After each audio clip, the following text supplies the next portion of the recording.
نحمدہ و نصلی علی رسول الکریم۔ اللہ رب العزت کے فضل و کرم سے رمضان المبارک کا مہینہ جو ہے یہ شروع ہو گیا۔ تمام سننے والوں کو جہاں بھی موجود ہیں ان کو یہ مہینہ مبارک ہو۔ پہلا عشرہ بھی مبارک ہو۔ پہلا عشرہ رحمت کا ہوتا ہے اور دوسرا مغفرت کا ہوتا ہے، اور تیسرا جو عشرہ ہے یہ جہنم سے آزادی کا جو ہے یہ عشرہ ہوتا ہے۔ تو اللہ تعالیٰ نے ہمیں اس مہینے میں جو ہے نا وہ اتنا خوبصورت مہینہ دیا۔ حضور نے فرمایا اگر لوگوں کو پتہ چل رمضان کیا چیز ہے تو میری امت سارا سال ہی رمضان کی خواہش کرے۔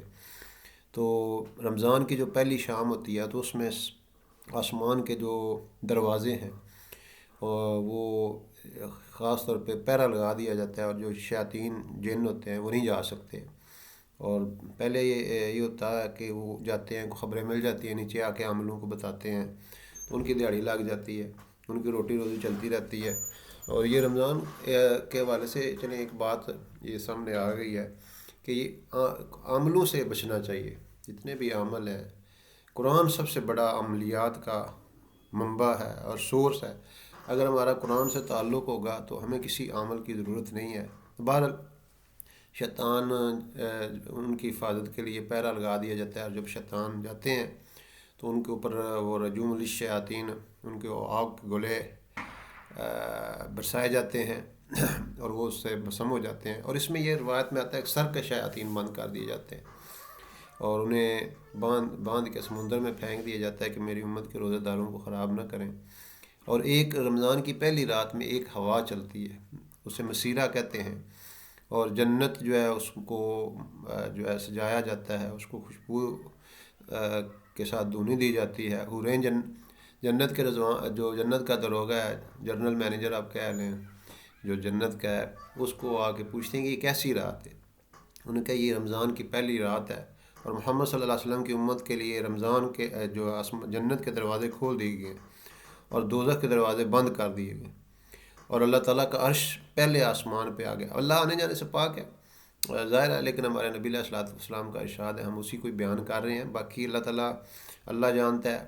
باقی یہ اعلان پھر کرتا ہے کوئی مانگنے والا ہو، کوئی بخشش چاہنے والا ہو تو یہ جو آواز ہے لگ رہی ہوتی ہے، تو اور جب بھی بندہ اس کو پکارتے اس کی پکار کو سنتا ہے۔ بعض لوگ کہتے ہیں ساڑی دعا سنی ہی نہیں جاتی، ایسی بات نہیں۔ عجیب دعوت الداع اذا دعانی فلیستجیبوا لی، کہ جب بھی کوئی مجھے پکارنے والا پکارتا ہے میں اس کی پکار کا سنتا ہوں اور جواب دیتا ہوں۔ آگے اس میں کچھ ریسٹرکشنز ہیں، پابندیاں ہیں، کچھ ریزرویشنز رکھی گئی ہیں۔ اب ایک بندے کی روزی حلال نہیں ہے، وہ دعا کیسے قبول ہو سکتی ہے؟ ایسے ہی اور بھی کئی چیزیں ہیں، لیکن یہ ہے کہ اللہ سنتا ضرور ہے۔ آگے دعا کی قبولیت کی بھی کئی شرطیں ہیں، اس میں اللہ تعالیٰ اسی وقت قبول کر لیں، بعد میں کر لیں، اس کی وجہ سے کوئی آنے والی بلا مصیبت ہے اس کو ٹال دیا جائے۔ تو اس لیے آپ نے بلکہ فرمایا کہ یا رسول اللہ، میں ایک بندہ آیا چاہتا ہوں میری دعائیں قبول ہوں، تو آپ نے فرمایا کہ حرام کھانا چھوڑ دو، دعائیں قبول ہوں گی۔ آج بندہ کہتے ہیں جی تنخواہ تھوڑی ہے کہ کریے رشوت نہ لئیے کام نہیں بڑھتا، وہ جی کاروبار جھوٹ نہ ماریے تے نظام نہیں چلتا، خرچے کس طرح پورے ہوں، اخیر فیساں کس طرح پوری ہوں۔ تو یہی تو یقین بنانا ہے۔ الحمدللہ رب العالمین، اللہ نے قرآن شروع ہی کیا ہے کہ پالنے والا وہ ہے۔ رب العالمین، قل اعوذ برب الفلق، قل اعوذ برب الناس، کتنی دفعہ اللہ نے قرآن میں اس چیز کی تکرار کی ہے کہ وہ پالنے والا وہ ہے۔ تو جب بندہ دعا دل سے مانگتا ہے، دعا جو دل سے نکلتی ہے وہی اثر رکھتی ہے۔ آج تو ہم رٹی رٹائیں دعائیں مانگتی ہیں، ہمارے ائمہ بھی وہ فکس دعا ہے فرض نماز کے بعد اور مختلف موقعوں پہ، بلکہ بعض جگہ تو دیکھا گیا کہ ایسے سر لگا کے دعا مانگی جاتی ہے۔ اللہ معاف کرے، اللہ سر لگا کے دعا مانگنا یہ مکروہ ہے۔ دعا تو ایک کیفیت کا نام ہے کہ وہ یعنی بندے کی جیسے ایک فقیر ہوتا ہے، وہ پتہ چل جاتا ہے، وہ مانگتا ہے، اور وہ اس کی جو ہے نا ایک فزیکل جو کسی باڈی لینگویج بتا رہی ہوتا ہے ماڑا بندہ ہے، بڑا مجبور ہے، بندہ وہ حالت نو ویکھ کے آندا لو جی دے دیو غریب نو۔ تو اس لیے جب ہم بھی اللہ سے ایسے مانگیں گے تو پھر یہ مسئلہ حل ہوگا، ٹھیک ہے نا۔ تو اس لیے یہ جو مہینہ ہے اس میں اگر کسی سے یعنی وہ کیا کہتے ہیں کہ وہ جنت کی جو حوریں ہیں وہ پوچھ رہی ہیں تو یہ اللہ تعالیٰ فرما رہے ہیں کہ اللہ کا عرش پہلے عرش آسمان پہ آیا ہوا، اناؤنسمنٹ ہو رہی ہے. تو اس لیے یہ مہینہ جو ہے نا اس حوالے سے بڑی برکت والا مہینہ اللہ تعالیٰ نے ہمیں عطا کر دیا ہے. تو اس میں بھرپور محنت کریں، بھرپور جو ہے نا وہ اب عبادات میں اپنے اوقات کو گزاریں، اور اللہ تعالیٰ کی طرف مقرر اللہ تعالیٰ کی طرف سے جو اعلان ہو رہا ہے، یعنی اعلان ہوتا ہے نیکی کرنے والے آگے بڑھ، برائی کرنے والے رک جا اور واپس آ جا. اور اللہ کی ذات تو ایسی کریم ہے، کوئی آدھی زبان سے بھی کہہ دے اللہ معاف کر دے، اللہ ساری معاف کر دے. یعنی حتیٰ کہ آسمان فرمایا کہ آسمان تک تمہارے گناہ پہنچ جائے نا، تو میں پھر بھی بندہ زبان سے اتنا ہی کہہ دے اللہ مجھے معاف کر دے تو میں معاف کرنے والا ہوں. کون ہے جس کے گناہ اتنے آسمانوں تک پہنچے؟ چاند تک نہیں پہنچے ہوں گے، جو 2,40,000 کلومیٹر ہے ہماری زمین سے. تو ایسی بات نہیں ہے. جب بندہ اللہ سے معافی مانگتا ہے تو اللہ پاک اس کو ضرور معاف کر دیتے ہیں. تو اس لیے ہمیں اللہ تعالیٰ کی طرف متوجہ ہے، کسی کو حقیر نہ سمجھیں، وہ فلانا گناہ گار ہے، فلانا کنجر ہے، فلانا مراسی ہے، فلانا اینج دے کام چپے ہے. کوئی پتہ نہیں. اللہ تعالیٰ یعنی ہم اللہ کی رحمت کو کیوں محدود کریں جب وہ اس کا معاملہ ہے. ہم اپنی فکر کریں کہ پتہ نہیں میرا کیا بنے گا، اپنی معافی مانگیں، اے اللہ مجھے معاف کر دے. تو اللہ تعالیٰ کہتا ہے میں غفار تو کا، میں ساری معاف کر دوں گا، اور پھر مجھے کوئی پوچھنے والا بھی نہیں ہے. تو اس لیے اللہ تعالیٰ نے یہ موقع دیا ہے. اور 8 اور 20 کے چکروں میں نہ پڑے. ظاہر ہے حضور صلی اللہ علیہ وسلم جو ہے وہ 3 دن آپ آئے ہیں، آپ نے تراویح کی نماز پڑھی ہے. پھر چوتھے دن صحابہ انتظار کرتے رہے اور شوق بھی تھا آپ کی آمد کا، لیکن آپ علیہ السلام تشریف نہیں لائے. آپ نے فرمایا کہ میں اس لیے نہیں آیا کہ تاکہ امت پہ فرض نہ ہو جائے.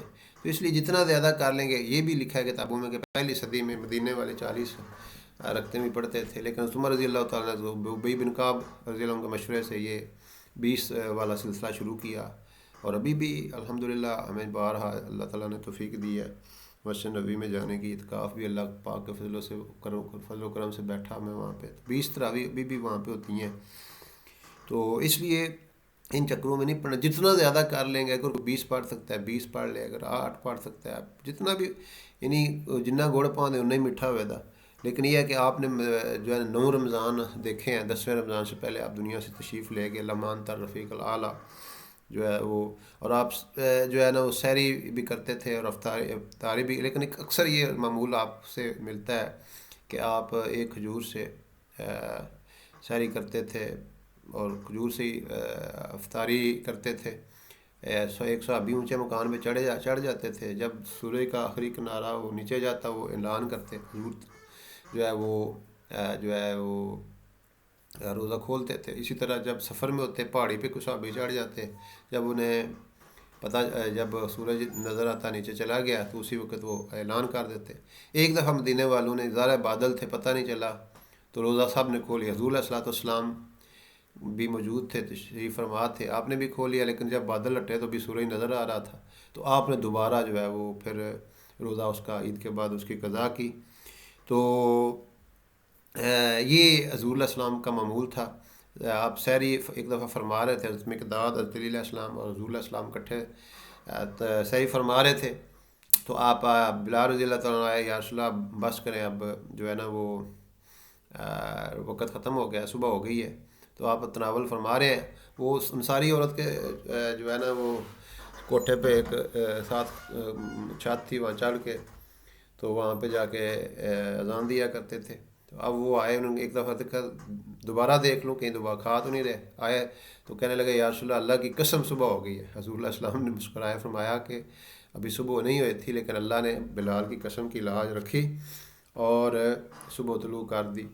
حضرت علی کرم اللہ جو فرماتے ہیں کہ اگر بلال یہ قسم نہ کھاتے، حضور صلی اللہ علیہ وسلم جب تک کھاتے رہتے تو یہ یعنی صبح نہ ہوتی.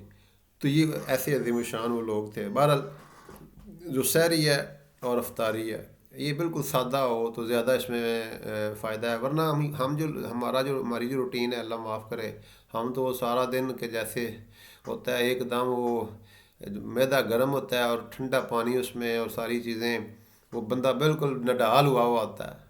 انہیں جو نہیں ہوتا تراویح بھی پڑھ لے، انی کو ٹینکی یعنی نا وہ بھر لی جاتی ایک بار بالکل ہی. تو ایسا نہیں کرنا چاہیے. رمضان کا جو فائدہ ہے، روزے کا جو انوارات ہیں، وہ پھر وہ اس لیول کے نہیں ہوتی. تھوڑا کھائیں، افطاری ہلکی کر لیں، بعد میں افطار تراویح وغیرہ پڑھ کے بھی کھانا کھایا جا سکتا ہے زیادہ مقدار میں.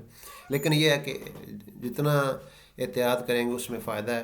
باقی 8 اور 20 کے چکروں میں نہ ہم پڑھیں جتنی ہمت ہے، اس لیے فرض نہیں کی گئی. اگر کوئی بندہ 20 پڑھ سکتا ہے بہت اچھی بات ہے، پھر پڑھنی چاہیے. اگر کمی بیشی ہو جاتی ہے تو کوئی اتنا سخت حساب نہیں ہے کہ بندہ اسی پہ لڑتا رہے اور اسی پہ ایک دوسرے پہ کفر کے فتوے لگاتا رہے. اور وہ وی اور وہ ایک بندہ سی تو مناظرہ ہو رہا سی 8 سے 20 انہیں کہا تراویاں 20 نے. انہیں کہا کس طرح؟ انہیں کہا تراوی. مقصد یہ ہے کہ یہ کوئی اتنی جھگڑے والی بات نہیں ہے. جتنی آپ میں ہمت ہے اور آپ اس ہمت کے مطابق جو ہے وہ لگے رہیں. جتنا کر لیں گے آج اتنا ہی اس میں بندے کے لیے فائدہ ہے.